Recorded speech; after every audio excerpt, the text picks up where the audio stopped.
მოგესალმებით ძვირფასო მეგობრებო, მე თენგომანიძე გახლავართ, ეს კი გადაცემა ახალი პარადიგმაა. დღევანდელ გადაცემაში ჩვენი სტუმარი იქნება პოლიტოლოგი ლუკა ეხვაია, ვისთან ერთადაც ვისაუბრებთ როგორც საქართველოში, ისე ქვეყნის ფარგლებს გარეთ მიმდინარე საინტერესო პროცესებზე. მოგესალმებით ლუკა, დიდი მადლობა სტუმრობისთვის, დიდი პაუზა გამოგვივიდა სხვათა შორის.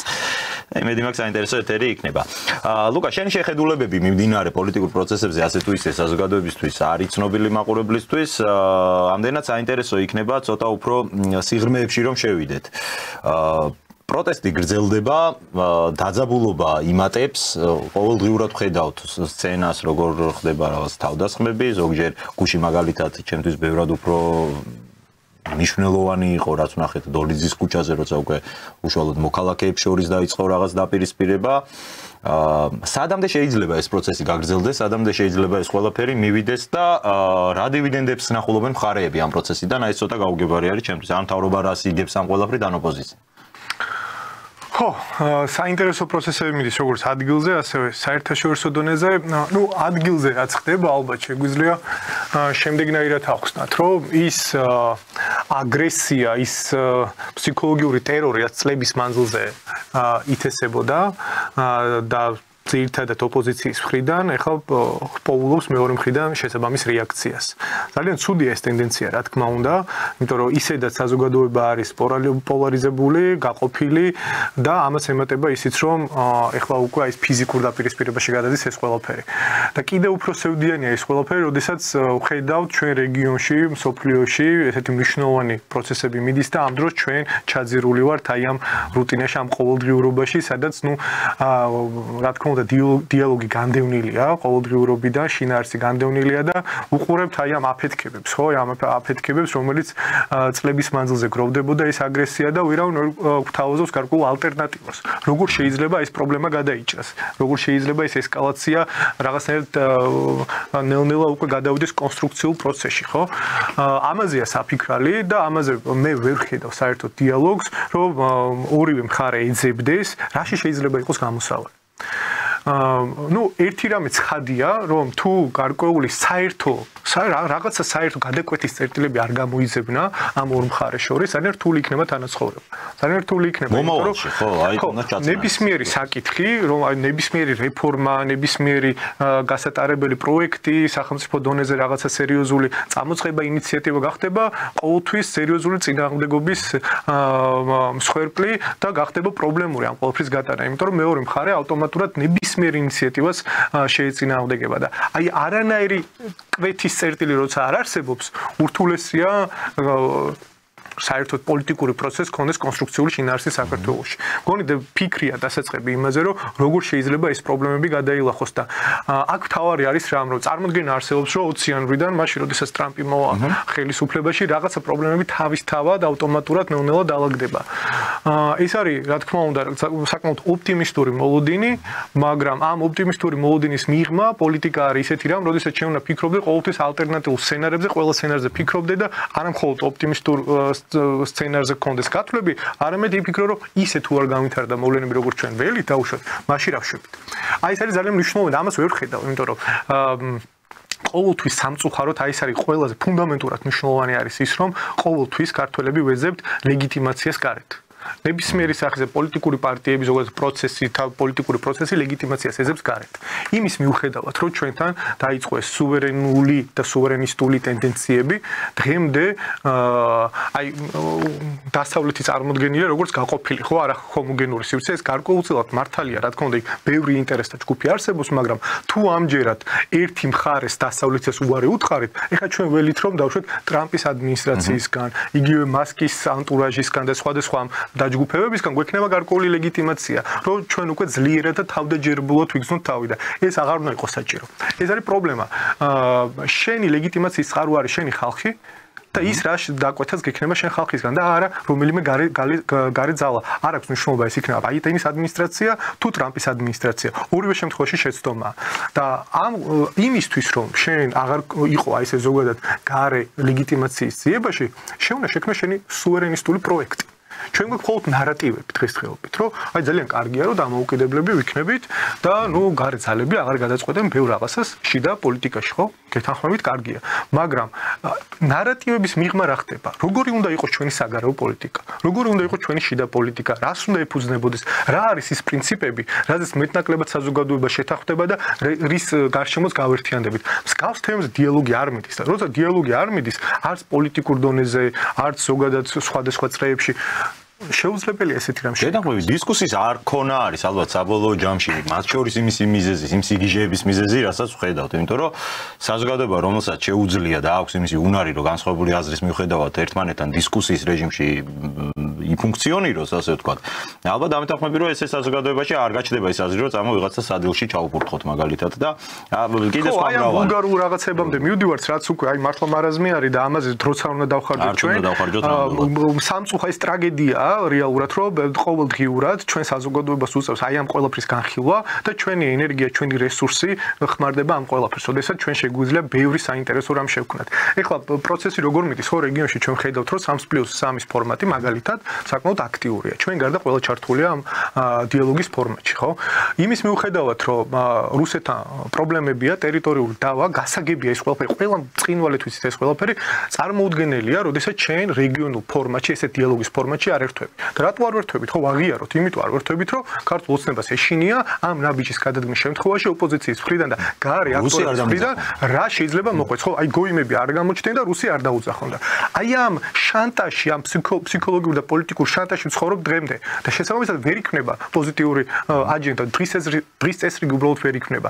არა და ორჯერ ორია, როდესაც ჩვენს გარშემო არის თურქეთი, ირანი და რუსეთი, სამი ამხელა აქტორი, რომ შემათ უნდა ელაპარაკო. ყველაფრის დასაწყისი იქნება ეს ტერიტორიების დაბრუნება, რაც არ უნდა იყოს, არის დიალოგი, ნებისმიერი პოლიტიკური პროცესის დასაწყისი. და შენ ამ ფორმატში აღებულობ მონაწილეობას და პლუს კიდევ ერთი რამეა, გარდა რეგიონული ფორმატისა, გასაგებია რომ რეგიონულ ფორმატებს თავისი შეზღუდვები აქვთ. ამას ეს ყველამ ვიცით, რომ შეიძლება რაღაცა მიზნები ვერ მიიღწეს, მაგრამ მინიმუმ დიალოგი შეიძლება სხვადასხვა ეკონომიკურ საკითხებზე საუბარი და ასე შემდეგ, რაღაც პროცესები დაიცრას. მინიმუმ მოსმენას მაინც მაგ ყველაფრის რა უდგას, რომ დააჯექი მოიცი შენზეც მსჯელობები, ხო, შენი პოზიცია მკაცრად პრინციპულად დააფიქსირეს, რაფერზე უნდა ეთანხმები, მაგრამ მოისმინება. მათი პოზიციაც ეს არის.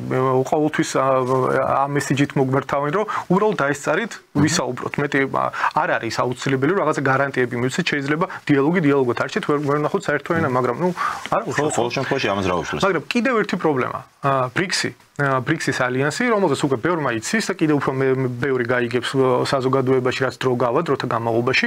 რა ხდება ეხლა? რეგიონში ყველას აქვს გამოხატული ინტერესი ბრიქსში ალიანსის გაწევრიანების.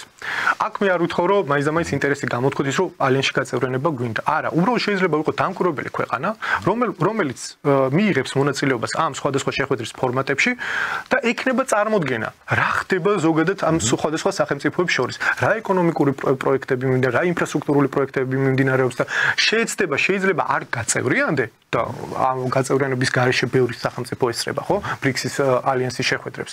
მაგრამ რაღაცნაირად ინტეგრირდე ამ სახელმწიფოებთან, თუნდაც მხოლოდ ეკონომიკურ განზომილებაში და კულტურულ განზომილებაში. ამასაც არ ვაკეთებთ. და ჩემთვის გაუგებარია, ანუ როდესაც ჩვენ ორ ძალიან მნიშვნელოვან რეგიონულ ფორმატში, რეგიონ და საერთაშორისო ფორმატში არ იღებ მონაწილეობას, ზართულია რამე გააკეთო საერთაშორისო დონეზე.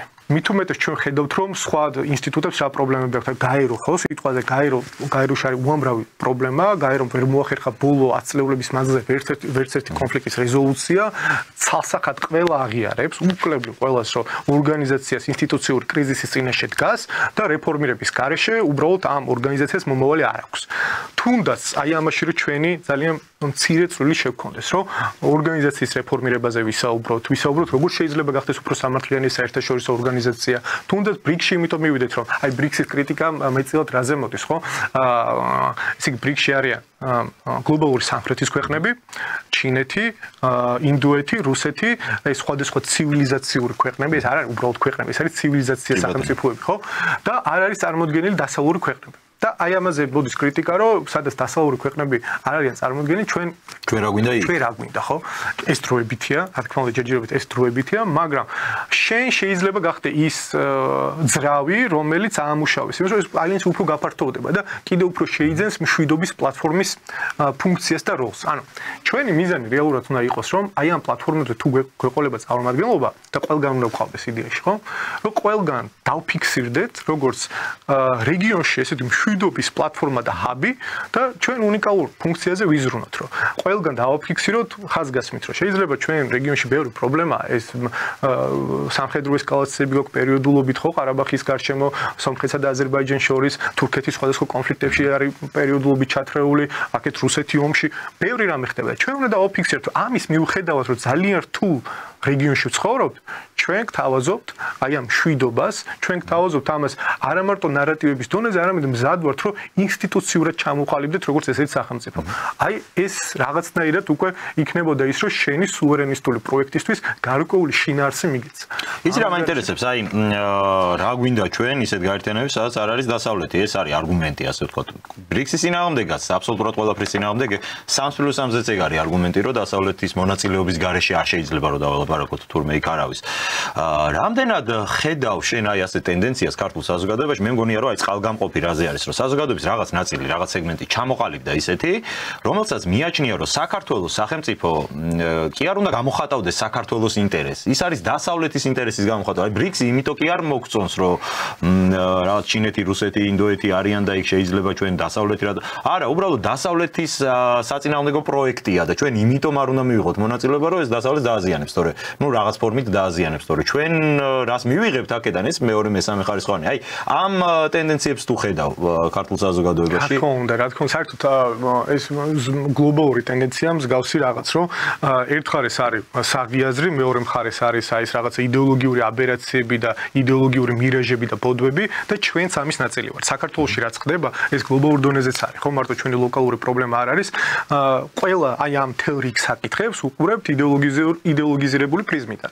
ის რომ დავუშვათ რეალ პოლიტიკა გავითვალისწინოთ და რეალური მოცემულობები გავითვალისწინოთ, ეს ძალიან გვიჭირს. თავი პრობლემა ზუსტად ეს არის. თორემ ძალიან მარტივია, რომ შენ ხარ ამ რეგიონის წევრი ქვეყანა. ეს არის ეს მოცემულობა, შენი რეალობა, მოგწონს არ მოგწონს, ეს არავის არ გვაინტერესებს. თავარი ის არის, რომ შენ გარშემო თუ მეზობლები არიან თურქეთი, აზერბაიჯანი და სომხეთი, მათთან უნდა ითანამშრომლო. და აქვე ყავს ირანი და რუსეთი. წარმოუდგენელია სხვანაირად. უბრალოდ წარმოგიდა. ეს ადამიანები აი ამ რეალობას თვალს არ უსწორებენ, იმიტომ რომ 90-იანი წლებიდან მოყოლებული ეს იდეოლოგიზაცია მედიიდან, უნივერსიტეტებიდან, ყველა მხრიდან იმდენად ღრმად არის გამჯდარი ამ ადამიანებში, რომ უბრალოდ არ შეუძლიათ. და ყოველ ჯერზე თუ ესეთი რაღაცა უბრალოდ აქეთკენ მიყავს საუბარი, მათთვის ეს არის ნიშანი, რომ შენ რაღაცა უკვე სიგნალი ირთვება, ხო, ძალიან პრიმიტიული მარტივი ალგორითმია, რომ შენ რაღაცა მგონი რუსეთურმე ხარ, ხო, იმიტომ სხვანაირად ვერ ხსნიან. რატო შეიძლება სხვანაირად ამ თემებზე საუბრობენ, ხო და ეს ძალიან დიდი პრობლემაა. რისი პრობლემაა? აი იგივე თემა ოდნავ რო გავაგზავნოთ, რომ მარტო ტრამპი ვერ გვიშველის, ადგილზე რაღაც მყისიერი ზომებია მისაღები და ამას უნდა ათვისნობიერებდეს მთელი პოლიტიკური ელიტა. პირველი ეს არის სადამდე უნდა ვითმინოთ, რომ განათლების სისტემა მიდიოდეს ინერციით, ხო? ეს არ არის უბრალოდ ეს თითიდან გამოწვეული ზოგადი პრობლემა, ეს არის პრობლემა, რის გამოთესაც გვაქვს ეს იდეოლოგიზაციის პრობლემა. რომ არა განათლების სისტემაში ეს ინერციული სვლა, სადაც არაფერი არ ხდება, რაღაცა აი შეიძლება გამოვიდნენ და გითხრან რომ ინფრასტრუქტურული რეფორმა. რა ინფრასტრუქტურა, ხო? რის ინფრასტრუქტურა? ჩვენ ვართ იმის წინაშე, რომ ეხლა რაღაცა ფუნდამენტურად თუ არ შევცვალეთ, ანუ ფაქტობრივად უნივერსიტეტები, უმრავლესობა, აბსოლუტური უმრავლესობა პირდაპირ ვთქვათ, არის იდეოლოგიური ლაბორატორიები.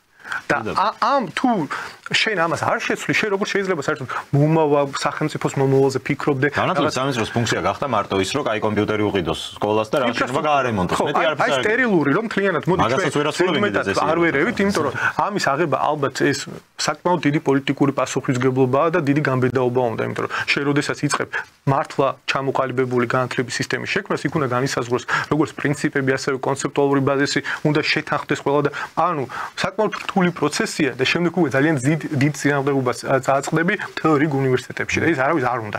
მესმის გასაგებია, იმიტომ რომ ეს დამატებით შიდა კონფლიქტებს გამოიწვევს და პოლარიზაციის კერებს, მაგრამ სხვანაირად არ გამოდის. სხვანაირად გამოდის ის, რომ უბრალოდ უნდა მივყვეთ ინერციით და დამოკიდებული ვიყოთ აი საითაც წაგვიღებს ეს გეოპოლიტიკური ნაკადები, ზოგჯერ ეს ტენდენცია იქნება, ზოგჯერ ის ტენდენცია და ჩვენ უცბე შევეცადოთ რომ რაღაცნაირად ვადაპტირდეთ. და ჩვენი ელემენტი აქ საერთოდ ნიველირებული იქნება, ანუ ჩვენი ნიშა არ გვექნება არასოდეს.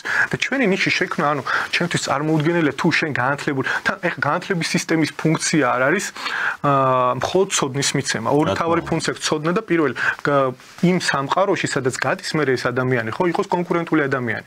და ეხლა რა არის? პირველი ცოდნას ვერ გაძლევს, იმიტომ რომ იდეოლოგიზებულია ყველაფერი, ეს ცოდნა არ არის, დეგრადირებულია როგორც უმაღლესი ესევე საშუალო განათლება და მეორე კომპონენტი. იმდენად იდეოლოგიზებულია ის ყველაფერი, რომ იმდენად მახინჯ და დამახინჯებულ წარმოადგენს გიქმნის გარშემო რეალობაზე, რომ შენ როდესაც გარეთ გადიხარ, როგორ უნდა იყო კონკურენტული? აი, გინდა წახვიდე მსოფლიო. არიცი რეალობა. არიცი რეალობა. აი ამ პრობლემების მოგორების გარეშე ამას ემატება ის, რომ აი დავუშვათ ახალგაზრდობის პოლიტიკა. ახალგაზრდობის პოლიტიკა უნდა იყოს დღეს რადიკალურად საერთოდ სხვა რაღაც უნდა ხდებოდეს. ის კი არა რომ რაღაც ნატოს მოდელირებები და გაეროს მოდელირებები და აი ეს brainwashing-ი რაც მიდიოდა twin-ების რეცხვა 10 წლების მანძილზე, ხო ჩვენთან უნდა ახალგაზრდებს მუდმივად კონდეთ სხვადასხვა სივრცეები, სააზროვნო სივრცეები, სადაც ექნება დისკუსია, საინტერესო მოდერატორები, საინტერესო სპიკერები, ლექტორები, აი ამ თემებზე. თეორია, ხელოვნური ინტელექტი იქნება ის თუ არ ვიცი, სხვადასხვა გეოპოლიტიკური ეკონომიკური. ხო, რაც ანუ ზოგადად ქართულს აქვს ბუნებაში რომ გლობალური მნიშვნელოვანი თემები აინტერესებს. ეს ემპირიულადაც მეც ჩვენი პლატფორმის შექმნის მერე ხო რატო გვაქვს კი ეგ გვაქვს რა ალბათ თავისი ახსნა აქვს და აქვს ეს შორს აგვიყვას ამაზე საუბარი მაგრამ აქვს ეს ამბავი და სრულიად შესაძლებელია პოლიტიკური ნების და მცირე რაღაცა ცოტა დაიხარჯო ხო პოლიტიკაში რო ხარ და პოლიტიკური კლასი რო ქვია უნდა გადადგა ესეთ ნაბიჯები და შემხვედრი ნაბიჯები სტუდენტებისგან და ახალი თაობისგან აუცილებლად იქნება ეხლა დახატულია ესეთ რეალობა რომ Gen Z ტერმინი ახალგაზრდა თაობა არ გვინდა ეს ტერმინი საერთოდ ახალგაზრდა თაობა ვინც არის ის ადამიანები არიან მთლიანად ვინც დავუშვათ აქციებზე დგანან ხო ეს არის გამრუდება მორიგი რომ ჩვენ ხო რეალობების გამრუდებაში ნამდვილად ეგრე არ არის ნამდვილად ეგრე არ არის მაშინ ჩვენ უბრალოდ ჩვენ პლატფორმას არ უყურებ და 10000-ობით და მეტი 100000-ობით და გამორიცხულია ეს მithumetes ჩვენი აუდიტორია არის 24-დან 34 წლამდე გამორიცხულია და ამ ადამიანებისთვის რაღაცაა გასაკეთებელი. ანუ მათთვის შესაქმნელი ალტერნატივა. იმიტომ რომ სხვანაირად წარმოუდგენელი მათ აქვთ აი ეს მედია, ოპოზიციური მედია იქ რაც ხდება ჩვენ კარგად ვიცით. ანუ ეს ფსიქოლოგიური ტერორია იქ რაც ხდება. იქ უბრალოდ ჯანსაღი ფსიქიკით როგორ უნდა გაძლო ეს წარმოუდგენელია. შემდეგ უნივერსიტეტები, სადაც აი ეს გეოპოლიტიკური ილუზიებს და ზოგადად სამყაროზე რაღაცა დამახინჯებულ წარმოდგენებში აცხოვრებენ და სად არის გამოსავალი? გამოსავალი შექმნოს თავრობა. გამოსავალი უნდა იყოს ის რომ პირველი განათლების სისტემის ფუნდამენტური რეფორმა, მეორე ახალგაზრდობის პოლიტიკის თავიდან შემუშავება და ყველანაირად შეიცავენ რომ ეს პროცესი დაიძრეს, თორემ მე ვერ ხვდები მომავალი ვისე უნდა და შარო შიგნით რამდენად არის დღეს ამის აი სამთავრობო გუნდის შიგნით ეს რესურსი ეს არის ალბათ საინტერესო საკითხი, თუმცა ალბათ მე მგონია რომ არის. მე მგონია არის რომ ანუ თუ თავარი მგონია პრობლემა არის პოლიტიკური ნება და გააზრებულობა რომ აი ეს ეხა უბრალოდ ის კი არის რომ კარგი და პოზიტიური ნაბიჯი გადადგან. არა, ეს სხვა თემა ამ კონტექსტიდან გამომდინარე, რაც ჩვენთან ხდება დღესდღეობით, ეს არის თვითგადარჩენის ინსტინქტთან ძალიან ახლოს მდგომი ნაბიჯი. ანუ ის კი არა უბრალოდ რაღაცა კეთილშობილური პოლიტიკური ნაბიჯები გადადგან. არა, თუ უნდათ რომ ხელისუფლება თუნდაც შეინარჩუნონ და ძალაუფლება შეინარჩუნონ. ამის გარეშე ეს გრძელვადაში ვეღარ მოხერხდება.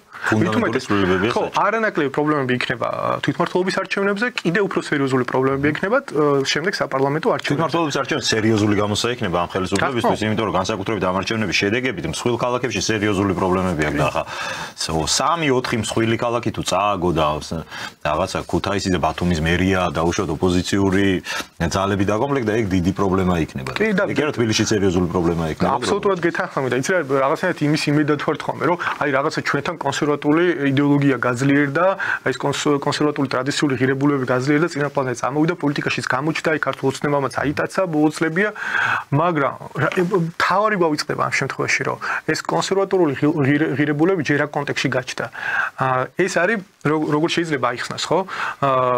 კონსერვატიზმი როგორც ასეთი არ არის პოლიტიკური იდეოლოგია. ჩვენ შემთხვევაში ამას აქვს შემდეგი ფუნქცია რომ დასავლეთიდან მომდინარე წნეხზე რეაქციით შეიქმნა ჩვენთვის არის რეაქცია კონსერვატიზმი. თავდაცვითი ფუნქცია შეითავსა აი ამ ერთგვარმა ღირებულებათა სისტემამ, რომლის გარშემოც გავერთიანდეს ის ადამიანები, ვისაც გვინდა რომ დამოუკიდებლად ნამდვილად დამოუკიდებელი და სუვერენული სახელმწიფო შევქმნათ და ძლიერი სახელმწიფო შევქმნათ. ეს იყო გამაერთიანებელი. მაგრამ ეს არ არის პოლიტიკური სისტემა და პოლიტიკური იდეოლოგია, რომელიც ალტერნატივას შემოგთავაზებს. კი, აი როგორ უყურებს მაგალითად კონსერვატიული იდეოლოგია და აი კონსერვატიული იდეოლოგიის ადამიანები ეკონომიკურ პოლიტიკას, როგორი უნდა იყოს განათლების პოლიტიკა. არ არსებობს ასეთი სისტემა. ბუნებაში მსგავსი რამ არ არსებობს. კონსერვატიზმი თავის არც ჯერგეთი კულტურული ფენომენია და ეკონომიკას და პოლიტიკას უფრო ნაკლებად ეხება, მაგრამ ჩვენ კონტექსტში კიდევ უფრო სპეციფიური რამ ხდება. ეხლა დავუშვათ ამერიკაში კონსერვატიზმს სრულიად სხვადასხვა თვა აქვს და ხანდახან რო ხდება ხოლმე რომ აი ეს კონსერვატორებთან ჩვენი გვინდა რომ გაიგივება მოვახდინოთ და აპილირება დავიწყოთ მათთან, ცოტა ეს გაუგებრობაა. იმათა კონსერვატიზმს სხვა რამეს ნიშნავს და ძირითადად არის ლიბერტარიანებსა დაკავშირებული და ეს სხვაგან წაგვიყვანს საერთოდ, მაგრამ მთელი რიგი პროცესები არის დასაძრავი, დრო ბევრი არ არის. იმიტომ რომ გარდა იმისა, ჩვენთან რა ხდება ლოკალურად და აი ეს არ ვიცი რა, ეს ფსკერი ძალიან რთული იქნება ამ ფსკერის აღმოფხვრა, რაც საზოგადოებაში არსებობს, ხო? ამაზე ბევრი ფიქრია საჭირო, სერიოზული მუშაობა საჭირო და ამას თუ ეხლა არ დავიწყებ, მე ვერ ხვდები როდის უნდა დავიწყო. ხელისუფლებას აქვს, მე ვფიქრობ, ერთი ასეთი გეგმა, რაც გაჟღერდა, ზოგადად ჩვენ მოგვისმენია ხელისუფლების წარმომადგენლების მხრიდან ასეთი განცხადებები, რომ პოლარიზაცია, რომელიც არის თვალსაჩინო, ეს არის მხოლოდ ეკრანზე, რეალურად ეს არის ხელოვნურად გამოწვეული პროცესი და როგორც კი აი ერთი მხარე განეიტრალდება, მაშინვე მოგვარდება პოლარიზაციის პრობლემა და სამისოთ ხელისუფლება ანონსებს პირველსავე საგაზაფხულო სესიაზე საგამოძიებო კომისიას, საპარლამენტო კომისიას, რომელმაც უნდა გამოიძიოს 2003-2012 წლებში პოლიტიკურ თანამდებობის პირთა საქმიანობა. როგორ უყურებ ამ კომისიის შექმნის იდეას, აზრს, როგორი უნდა იყოს ის, რომ შედეგი დადგეს მართლა ის, რაც არის ჩაფიქრებული. ერთიც არის, რომ ხა ზოგადად ესეთი ისტორიულ როგორ თქვა, პოლიტიკურ სამართლებრივი შეფასება რაღაც მნიშვნელოვანი პროცესების, ჩემი აზრით და ალბათ ეს არის უფრო სწორი და ნორმალური, როცა კონსენსუსით ხდება არსებულ პოლიტიკურ ძალებს შორის. მოცემულ შემთხვევაში ეგ რო არ მოხდება და ქართულ ოცნებას ერთპარტიულ რეჟიმში მოუწევს ამის გაკეთება, გასაგებია. რაც თავისთავად ამ სანდოობის დეფიციტს გააჩენს. რა უნდა ქნას ხელისუფლებამ, რომ აი ამ პროცესს სანდოობა მისცეს? არ ვიცი, აი მაგალითად დამოუკიდებელი მე მქონდა მაგალითად ესეთი იდეა, რომ აი თუ კი მერე და ეს ყველაფერი უნდა გამოიძიოს პროკურატურამ, ბუნებრივია, რასაც ეს კომისია დადებს, საინტერესო იქნებოდა დამოუკიდებელი პროკურორის, რა ვიცი, ინსტიტუტი და ჩვენი კანონმდებლობა ითვალისწინებს ამგვარ შესაძლებლობას, რომ შეიქმნას სპეციალური საგამოძიებო ინსტიტუტი, რომელიც არ იქნება ანგარიშვალდებული აღმასრულებელ ხელისუფლებასთან და იქნება დამოუკიდებელი. არ ვიცი, აი რა შეიძლება მოიფიქროს ხელისუფლებამ იმისთვის, რომ სანდოობა შეზიანოს. ინიციატივა ცალსახად მისასალმებელია, ყველა თანხმდებით, რომ წინა რეჟიმის გარკვეული დანაშაულებები არ იყო სათანადოდ გამოძიებული და უნდა გამოიძიონ, კი ბატონო, გასაგები აქვს სადაო, არაფერი არ არის, მაგრამ როგორ უნდა მოხდეს ეს ერთი ინსტიტუციურად და მეორე ამ პროცესის შინაარსი რა უნდა იყოს, ჩემთვის ძალიან ბევრი კითხვა არსებობს. პირველი კითხვა არის, რომ დავუშვათ, ვინ უნდა გასამართლოს კონკრეტულად ნაციონალური მოძრაობა, თუ ყველა ის პარტია, სადაც შემდეგ აი ამ დაშლის დეზინტეგრაციის შემდეგ სადაც განიბნა ხო ეს პარტია. ხო, მაშინ ქართული ოცნებას მაჩვენებს. ხო, ძალიან რთულია ბევრი კითხვის ნიშანი ჩდება, მაგრამ და ბევრი წინააღმდეგობა ჩდება. შესაბამისად, ეგ ჯერ პირველ რიგში უნდა განისაზღვროს ვინ სამართლდება, ალბათ კონკრეტულად, მე ეს კომისია როგორ კომპლექტდება, ამას ჭირდება არა მხოლოდ ეს იურიდიული საკითხი არ არის, ეს არის ასევე პოლიტიკური და უახლესი ისტორიის სპეციალისტებიც გჭირდება და მთელი რიგი ანუ ინტერდისციპლინური კომისია უნდა შეიქმნას და საკმაოდ რთული პროცესია. მე არ ვიცი ეს არის უბრალოდ რიტორიკის ნაწილი და უბრალოდ სურვილი და თუ ამას გარკვეული პოლიტიკური ნება ახლავს და მზაობა რომ ეს განახორციელო, ნახავთ ამას ახლო მომავალში, მაგრამ ჩემი მთავარი პრობლემა აქაც ის არის, რომ იმ თანამედროვე რეალობაში, როდესაც მოვლენები არის აჩქარებული, აბსოლუტურად ყველა დონეზე მოვლენები ყოველდღიურად იცვლება რეგიონში, საერთაშორისო და ყველა რეგიონში. და შენ ამ დროს ძალიან დიდ რესურსს აი ამ პროექტს ახმარ, თუნდაც ხო, აი ამ რამდენად რაციონალურია, ისიც ამის აწონდაწონოც უნდა მოხდეს, იმიტომ რომ იქნებ არსებობს აი ამ რესურსების გამოყენების უკეთესი ალტერნატივა. ანუ წესი და რიგით მე არ ვიცი ხა შიდა სამზარეულოში რა ხდება, მაგრამ პოლიტიკოსები უნდა ფიქრობდნენ ოპტიმალურად გამოიყენონ ის რესურსები, ადამიანური რესურსის დროითი ყველანაირი რესურსი, რაც გააჩნიათ. თუნდაც ფინანსური რესურსი და ინტელექტუალური რესურსი. და არ ვიცი როგორ გადანაწილდება ეს ყველაფერი, ბევრი კითხვის ნიშანი არსებობს, თუნდაც აი დავუშვათ, ავიღოთ ჰიპოთეტური სცენარი, გასამართლდა აი ეს ყველა ოპოზიციური პარტია. შემდეგ რა ხდება? ანუ ვინ არის ოპოზიცია? ანუ ოპოზიცია ხო არ გვყავს სხვა. ეს ხო პრობლემაა, ის რომ დავუშვათ დესტრუქციული ოპოზიციის გარდა ჩვენ პოლიტიკური სუბიექტები არ გვყავს რეალურად. ვინც გვყავს ისინი, ვერ გადაახეს ხო ბარიერი. ანუ არ არის ხო, სერიოზულად წარმოდგენილი პარტიები არ არის, ანუ ეს პრობლემა, მაშინ ამაზე უნდა დაიწყოთ უფრო ადრე ფიქრი. მაშინ ამისთვის უნდა შეიწყოთ ხელი, რომ აი ეს პროცესი რაღაცნაირად დაძრულიყო. რა გახარია ხო? ხო, გახარია. ხო, მე საუბრობ მართლა შინდარს ვინ შემოგთავაზებს ესეთ პარტიაზე. ესეთი პარტია, როდესაც არ ყავს და ამ პროცესს იწყებს, ძალიან ჩიხუ არის იმის ალბათობა შანსი, რომ შეიძლება შენი თავი შეიყვანო ჩიხში. ამიტომ ამაზე სერიოზული ფიქრია საჭირო და აწონდაწონვა. შესაბამისად, ნახოთ როგორ გეტყვი ეს პროცესი თუ არ ჩაატარა ხელისუფლებამ ისე როგორც ამისი ჩატარება არის საჭირო, უფრო დიდი თავის ტკივილი გახდება ხელისუფლებისთვის, ვიდრე პოზიტივის მომტანი.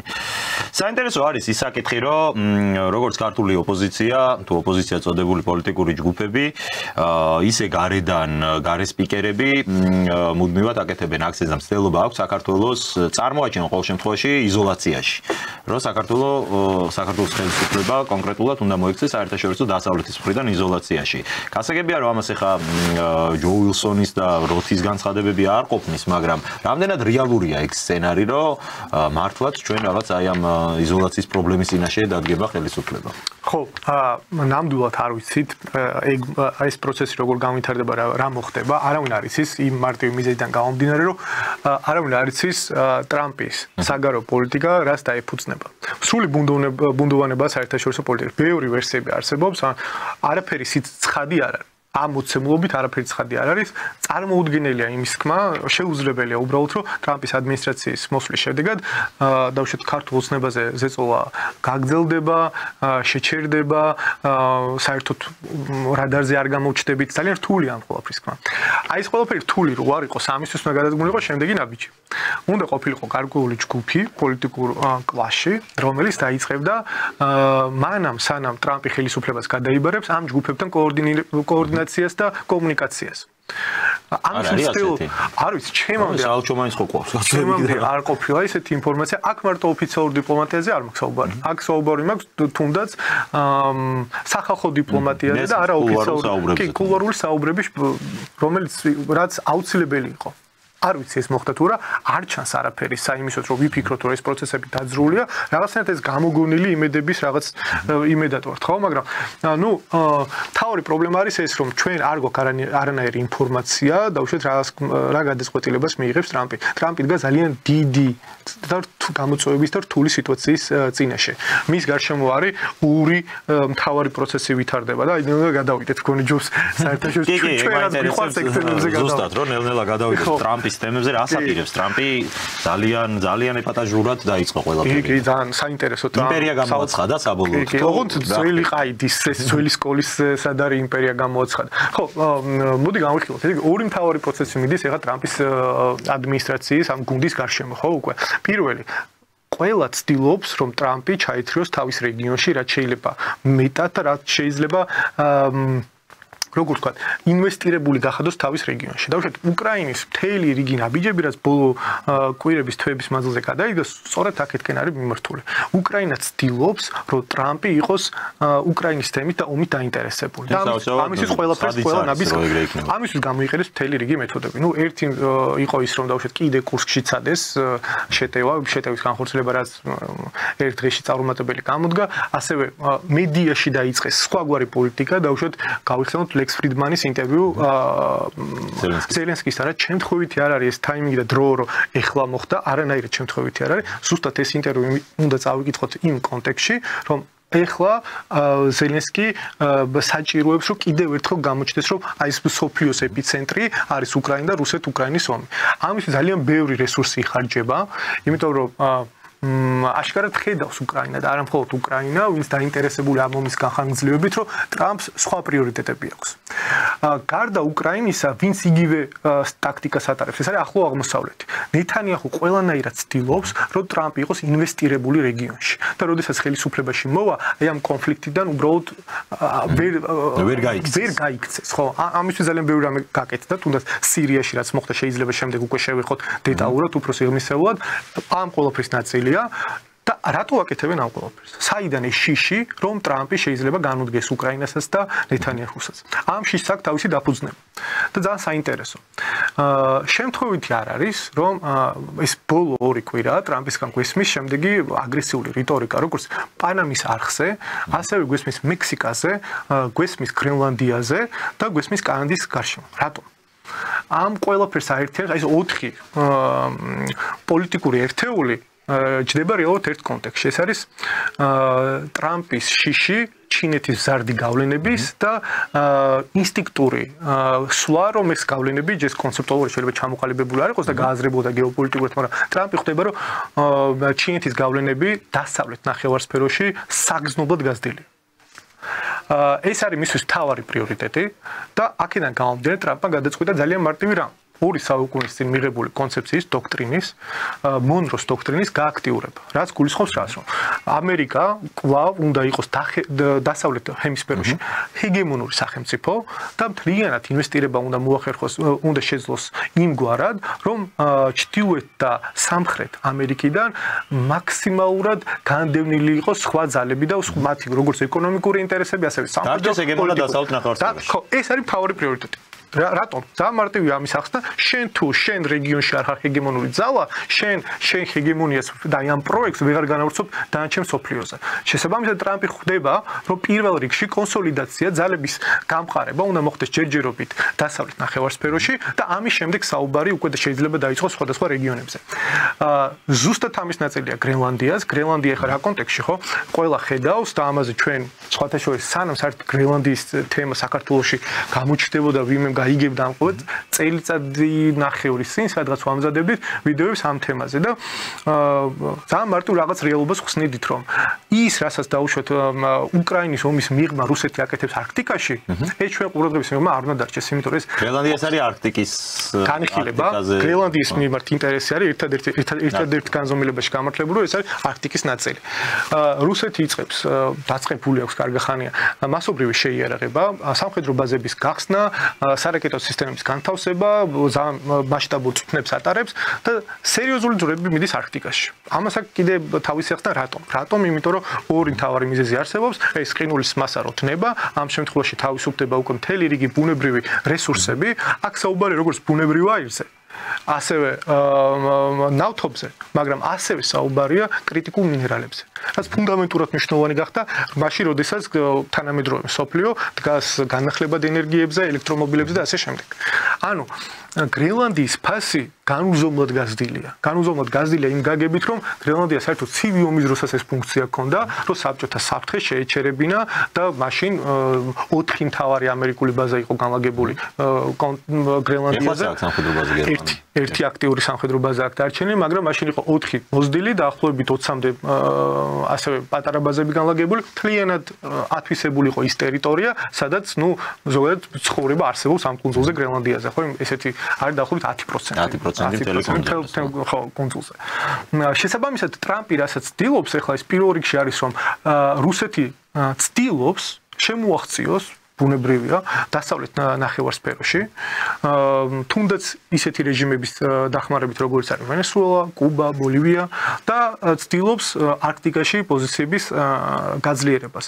ასე რომ ტრამპმა ძალიან რაციონალური გადაწყვეტილება მიიღო გრენლანდია შეისყიდოს, მაგრამ ეს მარტივი პროცესი არ იქნება, აქაც ოდნავ ახსნათ რა ხდება. პირველი ვადის დროს ტრამპმა უკვე ცადა გრენლანდიის შესყიდვა. რა თქმა უნდა, არა, ახალი საერთოდ არ არის. ტრამპამდე სხვათა შორის აი ეს გრენლანდიის სტრატეგიული მნიშვნელობა ჯერ კიდე ჰარიტრულმას ჰქონდა გათვითცნობიერებული, მაშინ შესთავაზა 100 მილიონი დანიას, 100 მილიონი დოლარი, რადგან უარი მიიღო. შემდეგ უკვე ეს შემდეგი ცდილობა იყო პირველი ვადის დროს ტრამპა, როდესაც შესთავაზა დანიას კუნძულის შესყიდვა ამ დროსაც უარი მიიღო და შემდეგ შეცვალა სტრატეგია. პირველ როცა სტრატეგია შეცვალა ტრამპა, გააკეთა შემდეგი რამ.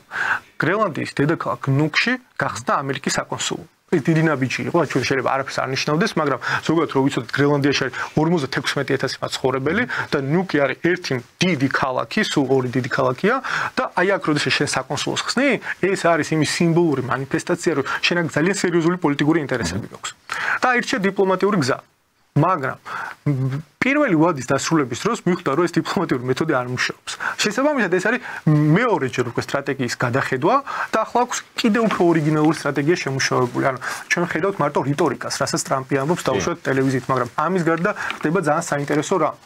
შვილიც იყო ხო, როგორც ვიცი, ჩასული. აი ამ ზუსტად ეს მინდოდა. მე თქვა, მისი შვილი არ იყო მარტო ჩასული, მისი შვილი იყო ჩასული ჩარლი კირკთან და მთელ ინფლუენსერების ჯგუფთან ერთად და ისინი მუშაობენ რაზე?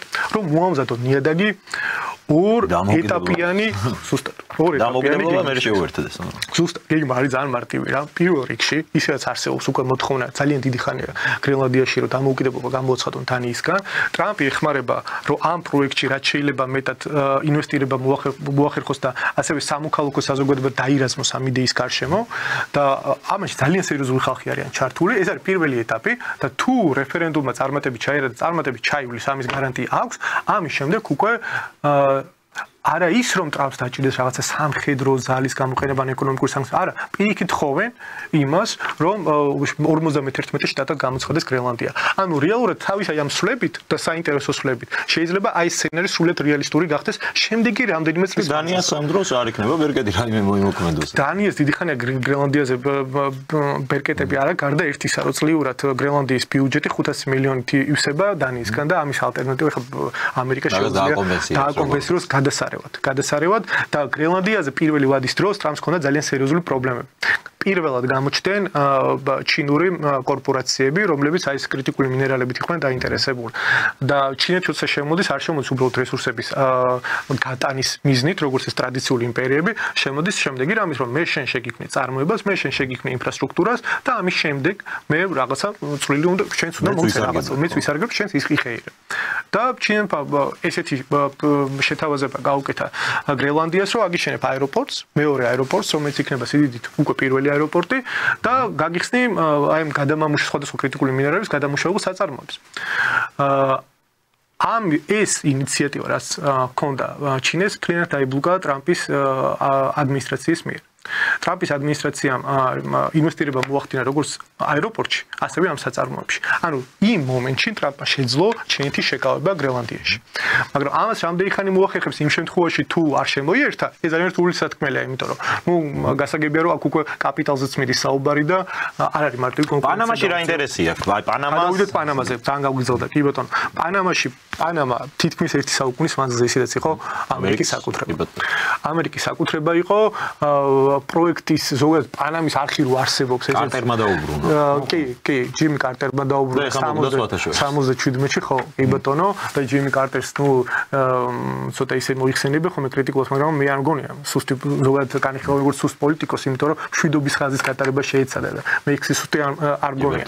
ხო, 77 წელს კარტერმა თქვა ისე ძალიან მარტივი რამ, რომ საკმარისია ეხლა დავდეთ ხელშეკრულებას და 99 წლის შემდეგ, ანუ ზუსტად 20 წელში, პანამის არხზე სრული უფლებამოსილება უნდა გადაცემულიყო პანამის სახელმწიფოსთვის. ზუსტად ესე მოხდა. 99 წლიდან მოყოლებული პანამა აკონტროლებს პანამის არხს. ეხლა რითი შემოდის რა ნარატივით აქაც ამ შემთხვევაში ტრამპი. პანამის არხი უბრალოდ იმიტომ კი არ უნდა რომ პანამის არხი უნდა, არა. იმიტომ უნდა რომ აქ ჩინური გავლენებია გაზრდილი. ეს არის მისი ვერსია, ესეთი, რომ ამაში არის ჭეშმარიტების მარცვალი, ის რომ დაუშვათ პანამაში გარკვეულ ეკონომიკურ პროექტებს ახორციელებს ჩინეთი, ეს ასია ნამდვილად, მაგრამ როგორც ეს ტრამპი ხატავს ამ ყველაფერს, ეს ბოროტების ხატის შექმნა, ეს რა თქმა უნდა პოლიტიკური მანევრია და მეტი არაფერი, იმიტომ რომ ეს არხი ჩაიგდოს ხელში, მაგრამ თავისთავად ამ არხს მთელი რიგი პრობლემები აქვს, თუნდაც ის რომ წყლის დეფიციტი, იმ თავარი ტბარაზეც გადის პანამის არხი, წყლის დეფიციტია და საჭიროებს განახლებას მთლიანი პროექტი, მაგრამ ნუ ამერიკა ამ ინვესტირებისთვის მზად არის, თუ იმ შემთხვევაში თუ პანამის მთავრობა მოლაპარაკებებზე წამოვა, მაგრამ ესეთი პირი არ უჩანს. ნახავდით ალბათ პრეზიდენტს რა რეაქცია ჰქონდა ამ ყველაფერზე, რომ არც ჩინეთი, არც ევროკავშირი, არც ამერიკას არ იქნება, არც ირიბა და არც პირდაპირ კონტროლი პანამის არხზე, ჩვენ სუვერენული სახელმწიფო და დაგონებეთ გადაიხადეთ საკომისიო და ისარგებლეთ არხით. ეს არის პანამის არხში რაც ხდება. მაგრამ კიდევ უფრო საინტერესო, ყველაზე საინტერესო ამბები ხდება მექსიკაში, ბარემ მექსიკაში შევეხოთ. მოკლედ ხო, მექსიკა ხდება იმ სიმბოლო იმისა თუ რა შეიძლება იყოს დასავლეთ ჰემისფეროში ამერიკული ჰეგემონიის დაისის დასაწყისი, ერთგვარი დაცემის დასაწყისი. მექსიკას რო ახსენებთ, ხა ჩვენთან როგორი წარმოდგენაა, ხო, ყველას მარტო კარტელები გვახსენდება, ნარკოტრაფიკინგი, ნარკოეპიდემია. უვაშებიანი და სომბრეროიანი კარტელებს ხო. ასია, დღემდე არსებობს 4 დიდი კარტელი და სხვა წვრილი კარტელები, კი ბატონო, გასაგებია, მაგრამ ამის გარდა ჩვენ არ ვიცით რა მოხდა ბოლო 10 წლის მანძილზე მექსიკაში და ძალიან საინტერესო პროცესები მოხდა. მექსიკა ყალიბდება ინდუსტრიულ წარმოებაზე ორიენტირებულ ეკონომიკად. დაახლოებით 40% დღესდღეობით მექსიკური ეკონომიკის სრულად გადაწყობილია წარმოებაზე. საიდან ამხელა ინვესტიციები? პასუხი არის, რომ სხვადასხვა კორპორაციებისგან. და სხვადასხვა ქვეყნებისგან და რატო? რა ინტერესი აქვს? მას შემდეგ, რაც პირველი ვადის დროს ტრამპმა დააწესა სანქციები და ტარიფები სხვადასხვა ქვეყნებზე, მათ შორის რასთავარი ჩინეთზე, ამ ქვეყნებმა მოიფიქრეს ესე ძალიან მარტივი გამოსავალი. ამერიკას ხან გახსნეს. ჩვენ ამ ტარიფებს და სანქციებს ავარიდებთ თავს. ინვესტირებას მოვახდენთ მექსიკაში, გავხსნით, მაგრამ აქ რთული იყო. უბრალოდ ის რომ მექსიკიდან შეიტანო ამერიკაში პროდუქტი ეს არ გამოვა, იმიტომ რომ ეს პროდუქტი არ უნდა იყოს ჩინური პროდუქტი, ეს უნდა გახდეს მექსიკური პროდუქტი. შესაბამისად, ჩინეთი მაგალითად მოხდა, ამ მეთოდს იყენებს ევროპული ქვეყნების იყენებენ, ცოტა აფრიკული ქვეყნების ყველა იყენებს. და რა მოიფიქრეს, ამ მარტივი გამოსავალი რომ უნდა გაიხსნას სხვადასხვა საწარმოები მექსიკაში, სადაც იქნება ეს ელექტრომობილები თუ სხვა განახლებადი ენერგიები თუ ასე შემდეგ, საბოლოოდ აეწყობა და შემდეგ უკვე უფლება იქნებათ რომ დააკრან არა made in China, არამედ made in Mexico და შეუშვან ამერიკის ტერიტორიაზე. ანუ ამ ქვეყნებს მოუწიათ სტიმული მიეცათ მექსიკის ეკონომიკისთვის. შესაბამისად, მექსიკა ბოლო განსაკუთრებით 5 წლის მანძილზე არნახულ ეკონომიკურ ბუმშია. ამას ემატება კიდევ ერთი სერიოზული ფაქტორი. უნდა გავიხსენოთ, ვინ გახდა პრეზიდენტი მექსიკაში და მისი იდეოლოგია რაზე დგას, ხო? ახალი პრეზიდენტი არის ცალსახად ანტიამერიკული განწყობები, ანტიიმპერიალისტური განწყობებით, ამას არც მალავს, მაშინ როდესაც ტრამპმა გამოთქვა სურვილი რომ დაუშვათ მექსიკის ყურეს გადავარქვას და დავარქვათ მექსიკის ამერიკა დავარქვას და ამერიკის ყურე და ასე შემდეგ, თუ აბაზეს შესაბამისი რეაქცია მოყვა და ზოგადად ეს კალბატონი არის ძალიან ძლიერი პოლიტიკოსი, მეცნიერი და პოლიტიკოსი და ატარებს არა მარტო სუვერენულ ხალხს, არამედ მისი ნარატივები და მისი მსოფლმხედველობა ეფუძნება ძირითადად მულტიპოლარული სამყაროს გაგებას და ამ სამყაროს ფორმირების ხარდაჭერას. ანუ რას გულისხმობ, რომ ძალიან მარტივ რამეს ამბობს.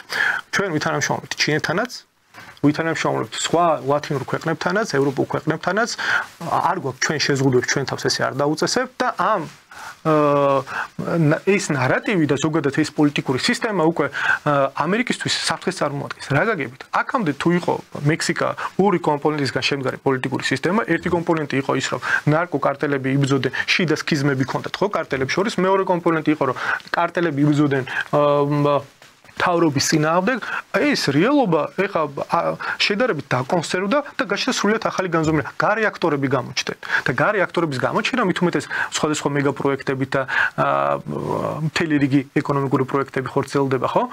განსაკუთრებით აღსანიშნავია სხვათა შორის ელექტრომანქანების წარმოება მექსიკაში.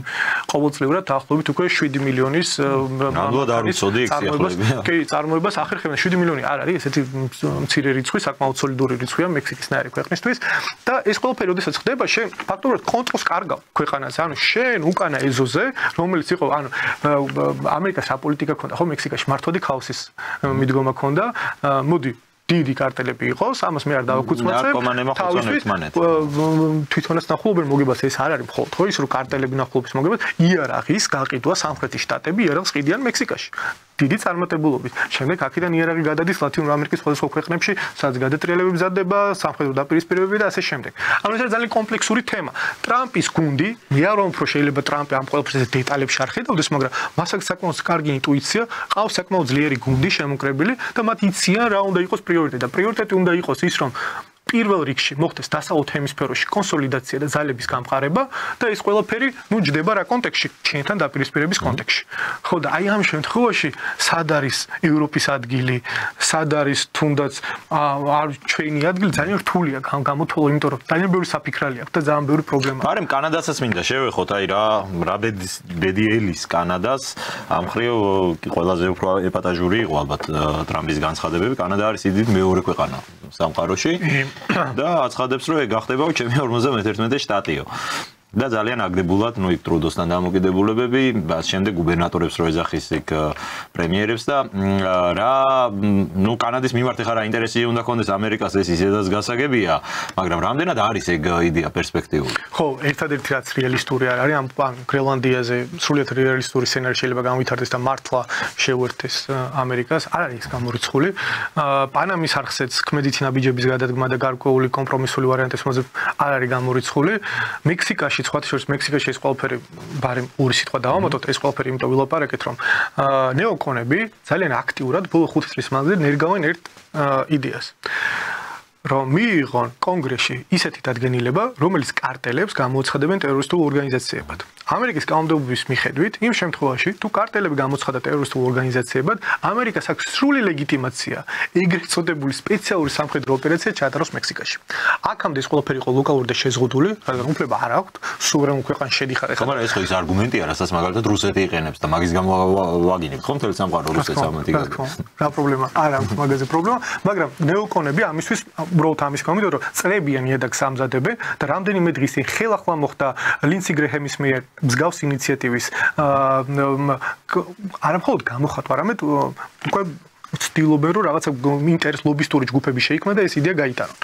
და ძალიან სერიოზულად მუშაობენ, ჩვენ შეიძლება ესე შევხედოთ, მაგრამ ძალიან სერიოზულად მუშაობენ. მიზანი არის ერთი მხოლოდ, რომ არა ის რომ კარტელებისგან კეთილშობილური მიზანი გაიწმინდოს მექსიკა, არამედ კონტროლი აღადგინონ მთლიანად მექსიკის სახელმწიფოზე. ხო, და ნუ კანადაზე რისი თქმა შეგვიძლია, აი ეს ყველაფერი რეალობის ჩარჩოებში ჯდება, მაგრამ კანადის შემოერთება ჩემთვის სრულად გაუგებარი. სრულად გაუგებარია, გასაგებია რომ ტრუდო იყო ერთ-ერთი ყველაზე დიდი კომიკური ფიგურა დასავლურ პოლიტიკაში, ამას ყველა ვეთანხმებთ და ყველა ვიზიარებთ, მაგრამ ის რომ შენ ჩამოყალიბებული ინსტიტუციურად ესე ქვეყანა შემოიერთო თან ჩემს გაუგებარია როგორ შეიძლება ეს მოხდეს. მაშინ, როდესაც პრობლემა არ გიქნება კანადასა რა გაგებით რომ ახალი ძალები, ვინც პრობლემა კანადაში იქნებიან კონსერვატორი ძალები, ლიბერტარიანი კონსერვატორი ძალები, რომელსაც ტრამპის გუნდს ჩვენერი ურთიერთობები აქვს. რატო გჭირდება, რა შეგვჭირდება თავის ატკიება? თუ რაღაცა ეკონომიკური საკითხები გაქვს, სამხედრო თუ რაც არ უნდა იყოს, სულეთ მარტივად უამრავი საერთო პროექტი აქვს. ისედაც მე ერთად თანამშრომლობენ და ასე რომ აი კანადის ესე აუცილებლობას ვერ ხედავ, სხვა შემთხვევაში თუ აი მექსიკა შეიძლება დავინახოთ, ეს აუცილებლად გრენლანდიაშიც, პანამაშიც გარკვეულწილად აქ კანადაში ვერ ხედავ მე ამ აუცილებლობას, რატო შეიძლება შემოიერთოს. რაღაც ბუნებრივი რესურსებია, ერთი ეგაა ლოგიკური თორე. ისედაც მაგ რესურსებითაც კი ისარგებლებს რომელიმე. კი, მაგრამ ხო, ეგ არის პრობლემა. მინდა შევეხოთ ევროპის საკითხებს. ევროპაში ალბათ ძალიან მრავალმხრივი კრიზისია. თუმცა საინტერესო იქნებოდა აი იერარქიულად თუ ვიტყოდით, რა გამოწვევად გას ევროპის წინაშე ყველაზე უფრო მწვავედ. არის თუ არა ეს ენერგეტიკული ომი შეგვიძლია ალბათ დავარქვათ ის რაც ხდება ხო დღეს ევროპის კონტინენტზე. კი, ხო, მთავარი ალბათ მე ამ იდეას ვემხრობი რომ ენერგოომია მთავარი გამოწვევა. ესე იგი ენერგო ომი 1 იანვრის შემდეგ მართლა ახალ ფაზაში და ახალ სტადიაში გადავიდა. უკრაინამ ზელენსკიმ კონკრეტულად მიიღო გადაწყვეტილება რაც ჩასახეს ის რომ შეიჩერებინა უკრაინაზე გამავალი რუსული მილსადენით ბუნებრივი არის მიწოდება დანარჩენი ევროპისთვის. ეს გადაწყვეტილება უნდა ჩავსვათ კონტექსტში. დრო ზუსტად გავიგოთ ან რას ემსახურება ეს ხოლმე ეს არ არის ის მომენტი რომ უბრალოდ რუსეთი აღარ გამომდიდროთ. არა. ესე მიამიტურად არ უნდა შევხედოთ ამ ყველაფერს, ანუ ეს არის ორგანიზებული და ჩამოყალიბებული სტრატეგიის ნაწილი, ხო? ამერიკა ძალიან დიდი ხანია ცდილობს, რომ ის მთავარი მილსადენები, რომელიც რუსეთს და ევროკავშირს აკავშირებდა, კონტინენტურ ევროპას აკავშირებდა ერთმანეთთან, ყველა მილსადენი დაანეიტრალონ. დაიწყო ყველაფერი იმით, რომ პირველ რიგში პოლონეთის გამავალი იამალის მილსადენი დაილუქა. ეს მოხდა ყველანაირი პოლიტიკური დიალოგის გარეშე, ეს არის ძალიან მნიშვნელოვანი, რომ ეს არ ყოფილა დავშვით კონსენსუსით მიღწეული, არა, უბრალოდ დაილუქა უკრაინის ომის დაწყების შემდეგ. შემდეგ მოხდა რა? შემდეგ მოხდა ის, რომ ჩრდილოეთ ნაკადის კიდევ ერთი ძალიან მნიშვნელოვანი მილსადენი, რომელიც გერმანიის ფუნდამენტურად მნიშვნელოვანი იყო, ხო? აფეთქეს და რა თქმა უნდა, ვინდგას ამის უკან ძალიან მარტივია. კი ბატონო, გერმანია ხო ჩაატარა გამოძიება უკრაინელი მკვინთავიო თვით ინიციატივით ჩაყვინთა თურმე. ხო, ანუ უკრაინელი არა მარტო უკრაინელები ფიგურირებენ, მაგრამ უკრაინელები რომ თავისით ესე არ ხდება ის ყველაფერი და ვიღაცისგან ლეგიტიმაცია და ხელდასმა ჭირდება ამ ყველაფერს ძალიან მარტივი ამბავია, ხო? და ვის აწყობდა ყველაზე მეტად, ეხაც მარტივად გავშიფროთ. შემდეგ მოხდა რა, რომ ეს მესამე მთავარი მილსადენი უკვე 1 იანვარს შეაჩერა ზელენსკი. სხვათა შორის ამ მილსადენი და საკმაოდ დიდ მოგებას იღებდა და ეს იყო ერთადერთი მილსადენი, რაც უკრაინას ენერგო უსაფრთხოების თვალსაზრისით ევროპისთვის ფუნდამენტურად მნიშვნელოვან აქტორად ხდიდა. და უბრალოდ ადგა ადამიანი და მიიღო გადაწყვეტილება, რომ თავის სახელმწიფოს ქვეყანას, აი ეს უნიკალური ფუნქცია, რაც ჰქონდა ევროპის უკრაინას, ეს დააკარგუნოს. ხო, ანუ მასი არ არის ეს გადაწყვეტილება, ანუ რეალურად ეს გადაწყვეტილება ესე არ უნდა მიიღებოდეს, მაგრამ რა თქმა უნდა ეს საუბარი მდგომარეობა, დემოკრატიის პროცესი არ არის და დიალოგის დრო არ არის და მიიღობს გავსი გადაწყვეტილება. შემდეგ რა მოხდა? რამდენიმე დღისი გამოქვეყნდა მედიაში გამოჟურნა ჩანაწერმა, სადაც საუბარია ზალუჟნისა და ერთ-ერთ სამხედრო პირს შორის იმაზე, რომ ბოლო მილსადენი, რომელიც აქტიურია და რუსეთს აკავშირებს ევროპასთან, დარჩა თურქეთსა და შავი ზღვის ფსკერზე გამოვლილი მილსადენი. და საუბარი იყო იმაზე, რომ ეს 2024 წლის ჩანაწერია, რომ ეს მილსადენი უნდა აფეთქებულიყო. რაზეც ბოლოს თავდება საბედნიეროდ ესეთი დასკვნით, ზალუჟნი ამბობს, რომ ერდოღანი ამას არ გვაპატიებს და რა თქმა უნდა ერდოღანი არ არის პოლიტიკოსი, რომელიც ესეთ რაღაცებს პატიობს. სხვებზე განსხვავებით არიან ადამიანები, ვინც პატიობენ გარკვეული მიზეზების და გამო. შესაბამისად, ერთადერთი მილსადენი დარჩა ეს. და ეს ყველაფერი როგორ გარემოს ქმნის, ხო? რა სოციალურ და ეკონომიკურ გარემოს ქმნის ევროპაში. ფასები ბუნებრივ აირის მოხმარებაზე არის გაორმაგებული საუკეთესო ვარიანტში, ომამდე მდგომარეობასთან შედარებით და გარდა ამისა ეს უბრალოდ რიგით მოხმარებელზე არ აისახება, ხო? რიგით ევროპელ საშუალო სტატისტიკურ მოქალაქეს, არამედ აისახება მსხვილ ბიზნესს. წარმოებაზე. ხო, წარმოებაზე. და ამის ნიშნები ყველგან ჩანს. ბოლო 2 წელია გერმანია არის რეცესიული ეკონომიკა, 2023-24 წლებში გერმანია არის ცალსახად სრულ სტაგნაციაში ეკონომიკა შესული. ამის მიზეზი არის ის, რომ გერმანიამ გაატარა სრულიად ირაციონალური პოლიტიკა და ამას უკვე თავისი რეაქციები აქვს. ანუ შიდა პროცესში, პოლიტიკურ პროცესში, იმიტომ რომ ეს სიგიჟე რაც ხდებოდა გერმანიაში, ну, ესე სამუდამოდ ვერ გაგრძელდებოდა ის, რომ დაუშვათ ატომურ ენერგიაზე უარი ითქვა, დაილუქა უკლებლივ ყველა ატომური სადგური, ის რომ აი ეს მილსადენის იაფასიან გაზზე უარი თქვეს, ყველა მილსადენი გაჩერდა და ფასები არის ყველაფერზე მომატებული ინფლაცია და ფასების მატება, ხო? ამ პროცესებმა გამოიწვია ის, რომ გაჩნდა ახალი პოლიტიკური ძალები. AfD თავის ლიდერთან ერთად, ელის ვაიდელთან ერთად, რომელმაც ძალიან პრაგმატული პოლიტიკა, არა მარტო ვაიდელის, ხო შეიძლება მარტო AfD-ს ამბობენ ხოლმე ამ კონტექსტში. სარა ვაგენეხტი, ასევე რომელმაც იდეაში ეს ორი პოლიტიკური ჯგუფი არის მემარჯვენე და მემარცხენე, მაგრამ რაციონალურ საკითხზე თავხდებიან და ამბობენ, რომ იაფი მილსადენი გერმანიისთვის ამ ეტაპზე იყო მნიშვნელოვანი და ასევე არ იყო ის მომენტი, როდესაც მთლიანად ესე აჩქარებულად და დალუქულიყო უკლებლივ ყველა ატომური სადგური. ამის ფუფუნება ამ ეტაპზე გერმანიას არ ჰქონდა.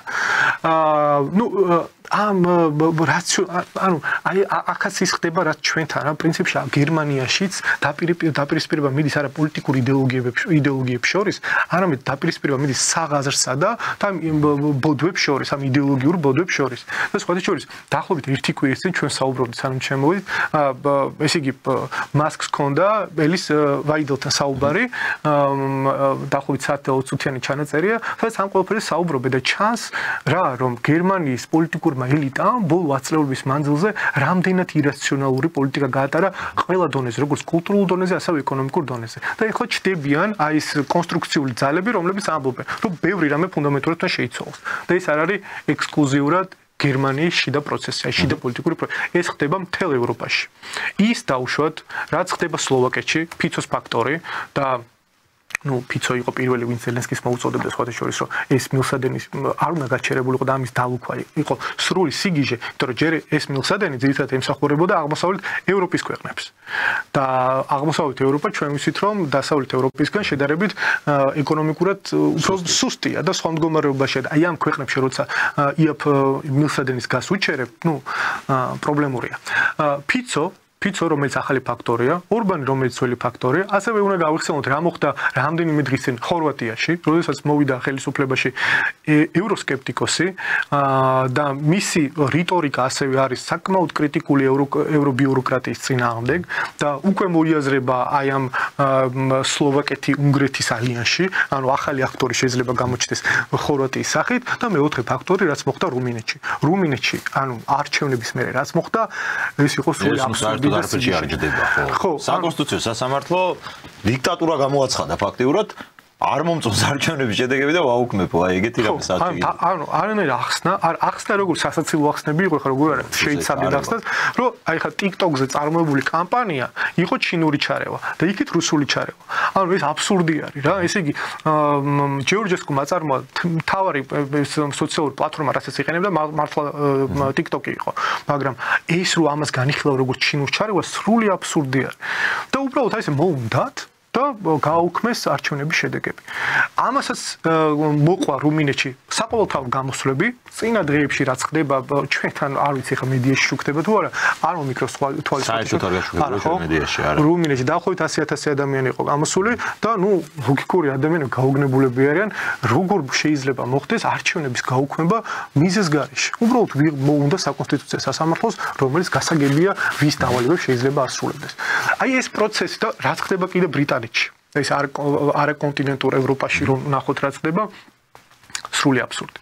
ახალი პრემიერი, რომელსაც რეკორდული მინიმუმი აქვს რეიტინგის, პოლიტიკური ლეგიტიმაცია, მისი ესე ცოტა ხანში ესე დაცემული იყო მსგავსი ანალოგი არ მოგვეძებნება და ყოველდღიურად ახალი და ახალი სკანდალი ხდება პოლიტიკურ ველზე ხო ბრიტანეთში. დაუშვათ გუშინ კორუფციასთან ბრძოლის სააგენტოს მინისტრი დაადანაშაულის კორუფციაში.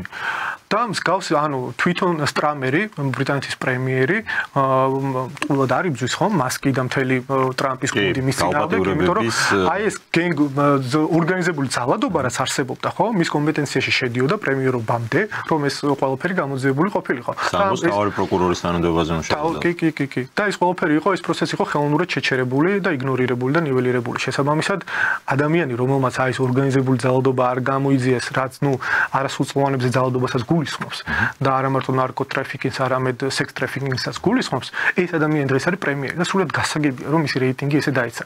მაგრამ აი ეს საყოველთაო ლეგიტიმაციის კრიზისი და ამას ემატება აი ეს ეკონომიკური პრობლემები, რაც არსებობს ევროპაში.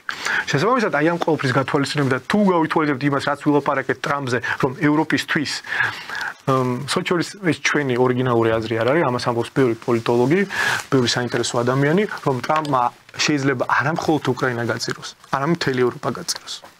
მაგეთკენ მიდის პროცესი და აი ამისთვისაც მზად უნდა ვიყოთ და ჩვენ აი ამ რეალობაზეც უნდა ვიფიქროთ. რომელიც არც ისე ჰიპოთეტური სცენარია, ამაზეც უნდა ვიფიქროთ, იმიტომ რომ ამ კონტინენტის გადარჩენა, რომელიც ეკონომიკურ რეცესიაშია ჩაფლული, ტექნოლოგიური ინოვაციები ძალიან მოიკოჭლებს, ამხელა ბიუროკრატია, არ ვიცი რამ შეიძლება გააცოცხლოს და ეს საერთოდ აურჩეველი პოლიტიკოსების ბოგინი ევროპის მასშტაბით სერიოზული კრიზისი. ეს არის ლუკა საინტერესო.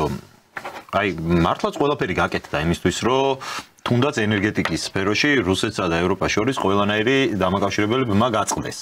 ეს ერთის მხრივ, გასაგებია იმ ლოგიკიდან გამომდინარე, რომ ამერიკის შეერთებული შტატები ცდილობს, რომ რუსეთს დააკარგინოს პირობითად ევროპული ბაზარი, ამით დაასუსტოს რუსეთის შემოსავალი, ეს ერთი ამბავია, მაგრამ მეორეს მხრივ ეს ხო რუსეთს უბიძგებს პრაქტიკულად ამერიკა უბიძგებს რუსეთს, რომ განავითაროს ურთიერთობები ჩინეთთან, განავითაროს ურთიერთობები ინდოეთთან, რაც მოხდა კიდეც. ეს რანაირად შეიძლება ჩაჯდეს ამერიკულ ინტერესში პირიქით, რავი, იყოს იმ ევროპაზე მიბმული და ჩინეთთან უნდა ზმაკაცდება პირობითად უფრო მომგებიანი არ უნდა იყოს ამერიკა. აი, არის საოცარი სტრატეგიული და გეოპოლიტიკური შეცდომა და მარცხი, რაც ბაიდენის ადმინისტრაციას ლაქად დარჩება და ეს კიდევ ნეონრას დრო უფრო მით უფრო ბევრი კვლევა და ბევრი ანალიზი დაიდება ამ თემაზე, რამხელა გეოპოლიტიკური მარცხი განიცადა ბაიდენის ადმინისტრაციამ და რაც გულისხმობთ ახსნათ, რომ დავუშვათ ხვალ ხელი ეწერება რუსეთსა და ირანს შორის 20 წლიან სტრატეგიულ ხელშეკრულებას. ეს არის ყოველწლიური სტრატეგიული ხელშეკრულება, რომელიც ითვალისწინებს სამხედრო ტექნოლოგიურ თანამშრომლობას და ეს წარმოგვიდგენთ რა შეიძლება ნიშნავდეს, ის რომ ეს ორი სახელმწიფო ძალიან დაახლოვდა, ხო? ასევე რუსეთსა და ჩინეთს შორის არის უალტერნატიოდ მჭიდრო ურთიერთობა, ამაზე ბევრი მაგალითი შეიძლება მოგვიყვანოთ და რეალურად თავისი არასწორი საგარეო პოლიტიკით ამერიკამ დაუშვა, რომ შექმნილიყო საწინააღმდეგო ალიანსი, წინააღმდეგობის ღერძი ერთგვარი, რომელსაც უკვე თავისი ფასეულობათა სისტემა აქვს, განსხვავებული წარმოდგენები აქვს მსოფლიო წესრიგზე და ეს ქვეყნები არ არიან კიდევ ის უნდა აღვიქვათ კარგად, მხოლოდ ჩინეთი, რუსეთი და ირანი. ბრიკში შემოვალი ქვეყნები ზუსტად ის ქვეყნები არიან, რომელსაც არ მოწონთ არსებული საერთაშორისო წესრიგი და საერთაშორისო წესრიგში არ მოწონთ მხოლოდ აი ეს პოლიტიკურ ინსტიტუციურ მოწყობას, არა, მათ არ მოწონს ის ეკონომიკური სისტემა, რაც არსებობს, ის კაპიტალისტური სისტემა, როგორც დღეს მთელი გლობალური ეკონომიკა ფუნქციონირებს. თავისი ეს საკვანძო ინსტიტუციებით, მსოფლიო ბანკით და საერთაშორისო სავალუტო ფონდით. და ჩვენთან ხო აი ეს ბრიქსის ალიანსის პოტენციალი ძალიან რეალურად წესიერი ანალიზი და ზედაპირულად განიხილავენ და ვერ ხედავენ ამ ალიანსს რა პერსპექტივა შეიძლება გქონდეს. აი დავუშვათ, რამდენიმე დღის წინ ბრიქსის ალიანსს შეემატა კიდევ ერთი წევრი, ინდონეზია. არ ვიცი 200 მილიონიანი ქვეყანაა ინდონეზია არ არის პატარა 280 ხო 280 და რა 85 ხო ბოლომდე 285 სადღაც ეს არის ქვეყანა რომელიც არის პოპულაციით სოფლიოში მეოთხე ქვეყანა და მისი ეკონომიკა არის ის მეშვიდე ეკონომიკა სოფლიო ეკონომიკაში ინდონეზიაზე მოდის 2.8% მოდის ინდონეზიის ეკონომიკაზე სოფლიო ეკონომიკის სიდიდით როგორც ბრიტანეთის ეკონომიკას ასევე საფრანგეთის ეკონომიკას აღემატება და აი ესეთი სახელმწიფოები ქმნიან ალიანსს ჯერ იყო ინდოეთსა და ჩინეთს აღავსაუბრობთ უკვე ვიცით რა ტიპის ეკონომიკები აქვს ესე ჩავთვალოთ მაგრამ აი თითქოს ჩვენ ყურადღებასაც რო არ იმსახურებს ინდონეზია ხო ძალიან სერიოზული შენამატია ბრიქსისთვის და დღესდღეობით უკვე ინდონეზიის შემატების შემდეგ უკვე კვლევები ნაჩქარევად დაიდო გამოთვალეს კალკულაციები ჩაატარეს ბრიქსზე მოდის სოფლიო ეკონომიკის 38.8% ეს არ არის ცოტა და ეს საუბარია მხოლოდ 10 ქვეყანაზე რომელიც ოფიციალურად წევრია მზარდია ეს აი ხო ტენდენცია როგორ 9 უკვე ყავს ანუ გაწევრიანების მსურველი რომელიც აი შუალედურ პოზიციაზე არიან პირველი კანდიდატი აქ იქნება ვიეტნამი რომელსაც დაჩქარებული მიღება შეიძლება განიხილოს და ამ ყოველფრით იმის თქმა მინდა რომ მეორე ბანაკი თვალსაჩინო ისე რომ ჩვენ არც საუბრობთ, არც გვისმის, არც ვიცით რა ხდება, ძლიერდება და ეს ავტომატურად არ ნიშნავს იმას, აი ეს არის კიდე ის რომ ბრიქს რატო განიხილავენ ძირითადად დესტრუქციულად, რომ ეს ბანაკი არის ანტიდასავლური და ანტიამერიკული. ანტი არ არის. მთავარი არის რომ ეს არის ალტერნატივა. ანტი არა, ეს არის ალტერნატივა როგორც ფინანსური, ასევე ღირებულებითი სისტემის ალტერნატივა, რომ ისინი გარკვევით ამბობენ და ჩვენერი სახელმწიფოებისთვის ეს ძალიან მისაღები უნდა იყოს, რომ სოფლიო არის მულტიპოლარული უნდა იყოს, უნდა არსებობს ბევრი ძალაუფლების ცენტრი და ყველაფერი უნდა გადიოდეს თანამშრომლობაზე, როგორც ეკონომიკურ თანამშრომლობაზე, ასევე პოლიტიკურ დიალოგს. მისაღებია, რატომაც არის. ჩვენერი ქვეყნებისთვის პირველ რიგში. კი, პირველ რიგში, ხო, და ბევრი რამე გვჩება მხედველობიდან. აი, თუნდაც აი ეს ინდონეზიას კიდე ორი სიტყვით რო დაუბრუნდეთ, რატომ არის ინდონეზია გარდა პოპულაციისა და ეკონომიკისა. ინდონეზიაში არის ის კრიტიკული მინერალები, რაზეც საუბრობთ გრენლანდიის შემთხვევაში. ამ შემთხვევაში ბრიქსის შენამატი კიდე უფრო დიდი ღირებულებას ატარებს ინდონეზიის გაწევრიანება ბრიქსში. და ეს ალიანსი არის გაფართოებადი.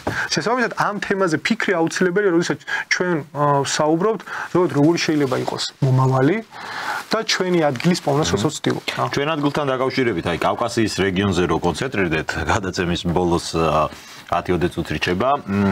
რა შეიძლება ველოდოთ მომავალ წელს კავკასიაში?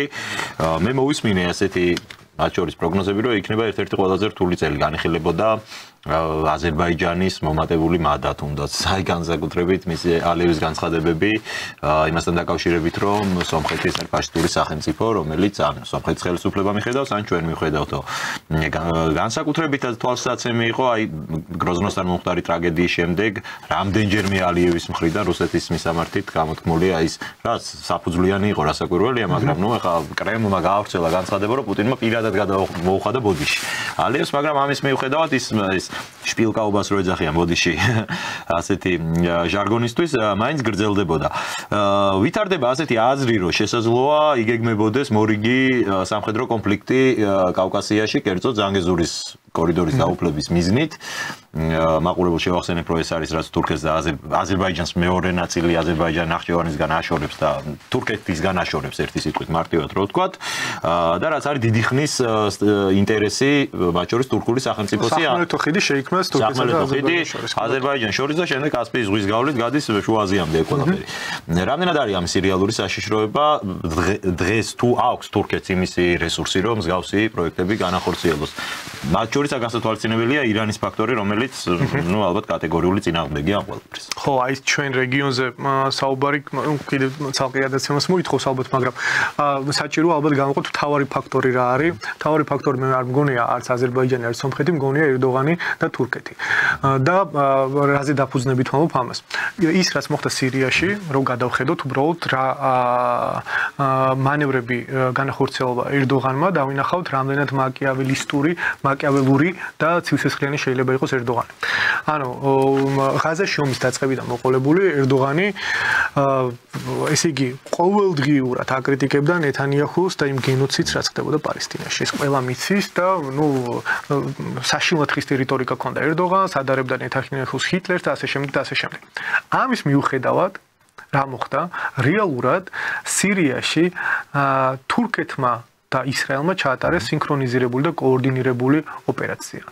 ანუ ერდოღანისთვის არ არსებობს აი ეს ჩვენთან როგორცაც მიამიტური წარმოდგენა პოლიტიკაზე ძალიან მწარე რეალ პოლიტიკით ხელმძღვანელობს და ის რაც ეროვნულ ინტერესებს და მისი ძალაუფლების შენარჩუნების აი ესე ვთქვათ გეგმა შეესაბამება ყველაფერზე წამსვლელია. ფაქტობრივად ერდოღანმა გაწირა არა მხოლოდ სირია და ასადი რაც შედარებით გასაგები იქნებოდა. არამედ გაწირა ასევე ლიბანი და ჰამასი. და რატომ? ესე იგი სირია იყო ირანსა და ლიბანს შორის დამაკავშირების სახმელეთო ხიდი და დერეფანი. საიდანაც შეიარაღება შედიოდა არა მხოლოდ შეიარაღება მთელი რიგი ჰუმანიტარული დახმარება და ასე შემდეგ. ეს დერეფანი აღარ არსებობს. ანუ პირდაპირ შეგვიძლია ვთქვათ, რომ ერდოღანმა ესე ვთქვათ ჰამას და პალესტინურ წინააღმდეგობის მოძრაობას უხში დანა ჩაარტყა. რატო არ უნდა გააკეთოს ერდოღანმა ზუსტად იგივე თუ აი ეს რაღაცა მოცემულობა შეიცვალა და ჩვენი რეგიონის კონjunktურები და კონjunktურა შეიცვალა ჩვენთან მიმართებაში. არ არსებობს ამით დასაბუთებად არგუმენტი არ არსებობს.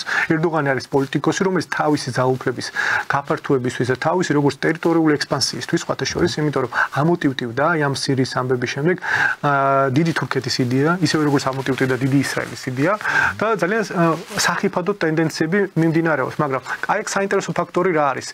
რატომ არის ამ ეტაპზე ერდოღანი დაკავებული და არ მგონიათ რომ კონდეს აზერბაიჯანის და სომხეთის კონფლიქტისთვის ხელახალი ესკალაციისთვის. დიდი თურქეთის იდეა? საინტერესოა. ხო, ძალიან საინტერესოა. ატატურკის მოძრაობა ხო ეგ იყო ზუსტად რომ ამ დიდი თურქეთის იდეაზე უარის თქმა და რო არ ჩვენ რჩებით აქ და მაგისტვის ხელში დანის გამოსმა არ არის ახლა ერდოღანის პოლიტიკა. ძალიან სახიფათო ტენდენცია რომელიც დაკვირვება საჭიროებს, მაგრამ აქ საინტერესო არის რამ რომ სირიაში გადატრიალების მოწყობის შემდეგ და ეს არ ყოფილა, ეს იყო გადატრიალება, კარგად დიდი ხნის დაგეგმილი ოპერაცია, კარგად ორგანიზებული ოპერაცია. ამის შემდეგ ერდოღანსა და ნეთანიაჰუს შორის ურთიერთობები არნახულად დაიძაბა. და ახლა მიდის მათ შორის აი ეს ამ სქიზმის შემდეგ მიდის მათ შორის გარჩევები. შესაბამისად აქ დამატებითი ფაქტორია რა თქმა უნდა ირანი, რომელიც ახლა არის საკმაოდ მოდი პირდაპირ ვთქვათ კრიტიკულ მდგომარეობაში, იმიტომ რომ მისი წინააღმდეგობის ღერძი ასე ვთქვათ, ესეთი შესუსტებული არ ყოფილა ბოლო ასწრეულების მანძილზე.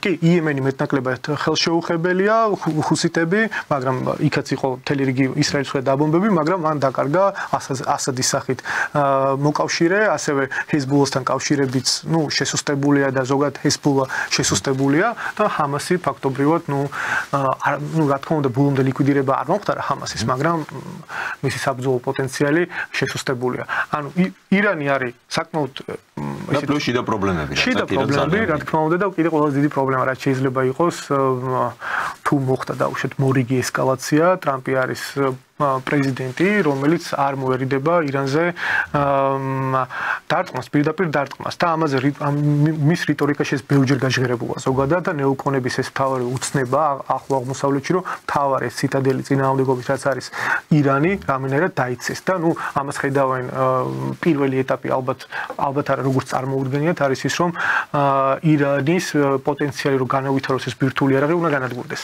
ანუ ეს ბირთვული ინფრასტრუქტურა უნდა განადგურდეს და შემდეგ უნდა მოყვეს უკვე ირანის სამხედრო პოტენციალის განადგურება. მაგრამ ეს შორს წაგვიყვანს, ეს არის უბრალოდ საომავლო სცენარები, მაგრამ ფაქტობრივად ძალიან რთული ვითარება ირანს აქ თავისი პოზიციები აღსადგენი და მისი მთავარი ეს შემდეგი 5-10 წლის გეგმა იქნება იმაზე დაფუძნებული წინააღმდეგობის ღერძი მოძრაობა აღდგეს. თურქეთს აქ თავისი გაცხადებული პოზიცია რომ სირიის ჩრდილოეთ ნაწილის დაკავება უნდა და გასაგებია რატომაც უნდა, იმიტომ რომ ბუფერ ზონის შექმნას ცდილობს. აქვე ისრაელს აქ ტერიტორიული ამბიციები რაც ჩანს და დაუშვათ ის რომ რამდენიმე დღის წინ ხელი მოეწერა სამშვიდობო ხელშეკრულებას ჰამასსა და ისრაელს შორის ეს სამწუხაროდ ბევრს არაფერს ნიშნავს. ეს ხელშეკრულება წესი და რიგით ძალში კვირას შევა, მაგრამ ხელშეკრულების დარღვევას ისრაელის მხრიდან წინ არაფერი უდგას. ერთადერთი რაც შეიძლება ამ ყველაფრის შეაჩეროს დამაფრთხოლებელი ფუნქცია შეითავსოს არის ტრამპის ფაქტორი და ერთ რამეს დავამატებ მხოლოდ. ესე იგი, ნეთანიაჰუს ჰქონდა უპირობო მხარდაჭერა ბაიდენის ადმინისტრაციით. პირველი ვადის დროს ტრამპისგანაც ჰქონდა უპირობო მხარდაჭერა, მაგრამ აი რამდენიმე დღის წინ მოხდა ძალიან საინტერესო რამ. ტრამპმა თავის კედელზე X-ზე გადააზიარა ჯეფრი საქსის ვიდეო, სადაც ჯეფრი საქსი აკრიტიკებს ნეთანიაჰუს. ამის შემდეგ ურთიერთობა იმდენად დაიზაბა, რომ ნეთანიაჰუ აღარ ჩადის ინაუგურაციის ცერემონიალზე ტრამპის. შესაბამისად, ეს არის სიგნალი ერთგვარი, ტრამპი სავარაუდოდ შეეცდება აი ამ უკონტროლო ელემენტის რეგიონში მოთხოვას და რაღაც წესების დადგენას მისთვის, იმიტომ რომ ის რაც ხდებოდა ბოლო თითქმის 2 წლის მანძილზე, ის არც საერთაშორისო სამართალში ჯდება და არც პოლიტიკურ დავშვებით მანევრებში არაფერში არ ჯდება. ის იყო უბრალოდ გენოციდი და ტერიტორიული ექსპანსია ყველა მიმართულებით სადაც შეძლეს. 10,000 ადამიანი გაწყდა ხო ამ ბოლო ორი? კი, დაახლოებით 50,000 ადამიანი მარტო პალესტინაში და ჩვენ აქ ავთვლით იმ ადამიანებს, რომლებიც ლიბანში მის სპეცოპერაციებს შეეწირა, ხო, ეს იქნება პეიჯერების ოპერაცია თუ რაც ბევრი ოპერაცია. ძალიან საინტერესო პროცესებია, საინტერესო არის რა თქმა უნდა იმ მხრივ, რომ საქართველოს ხელმძღვანელობა რა კურსს აირჩევს ამ მხრივ და რაოდენ სამწუხარო არის ის მომენტი, რომ ჩვენ საზოგადოებისთვის აი ეს თემები ამ თემებისთვის არ არის სატელევიზიო სივრცე, მაინც ესეთი ფართო, რომ იყოს ინფორმირებული, ხო, ალბათ ჩვენ რა როლი გვაქვს ამ ყველაფერში, ამიტომ მადლობა რომ ამ თემებზე ვახერხებთ საუბარს. დიდი მადლობა ლუკა გადაცემაში მონაწილეობისთვის. ძალიან საინტერესო ეთერი იყო და იმედი მაქვს კიდევ ხშირად მექნება ხოლმე ამისი შესაძლებლობა. შეგახსენებთ რომ პოლიტოლოგი ლუკა ეხვაია იყო ჩვენი გადაცემის სტუმარი. მე მადლობას გადაგიხდით ყურადღებისთვის და ხვალამდე დაგემშვიდობებით, კარგად ბრძანდებოდეთ.